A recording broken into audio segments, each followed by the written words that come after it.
तर बातमीपत्राच्या सुरुवातीलाच एक मोठी बातमी। औरंगाबाद उच्च न्यायालयाच्या खंडपीठाला ईमेलद्वारे बॉम्बस्फोटाची धमकी देण्यात आली आहे।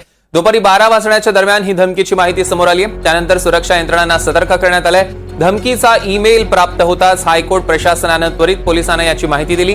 त्यानंतर वरिष्ठ पोलीस अधिकारी घटनास्थळी दाखल झाले आणि सध्या शोध मोहीम सुरू आहे। मोहसिन शेख आपले प्रतिनिधी आपल्यासोबत जोडले गेले, त्यांच्याकडून अधिकचे अपडेट्स घेऊया। मोहसिन,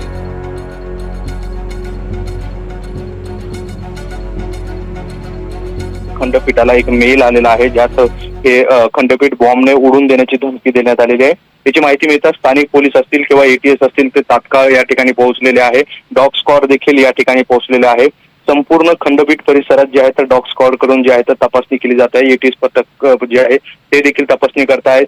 वाहनतळ परिसरात देखील तपासणी करण्यात येत आहे आणि सध्या सगळे वरिष्ठ पोलीस अधिकारी असतील किंवा स्थानिक पोलीस असतील ते कोर्ट परिसरात आहे आणि सगळ्या गोष्टींची पाहणी केली जाते। हा मेल नेमका कोणी पाठवला याची देखील सायबर पोलिसांकडून चौकशी सुरू आहे। मात्र या धमकीनंतर परिसरात एकच खळबळ उडालेली आहे। आपण जर बघितलं तर औरंगाबाद खंडपीठ हे या ठिकाणी वेगवेगळ्या जिल्ह्यातील लोक या ठिकाणी येत असतात, त्यामुळे मोठी गर्दी देखील असते आणि या सगळ्या पार्श्वभूमीवर पोलिसांकडून अफवांवर विश्वास ठेवू नये याचं आवाहन निश्चितच मोहसिन असेच आमच्यासोबत जोडलेले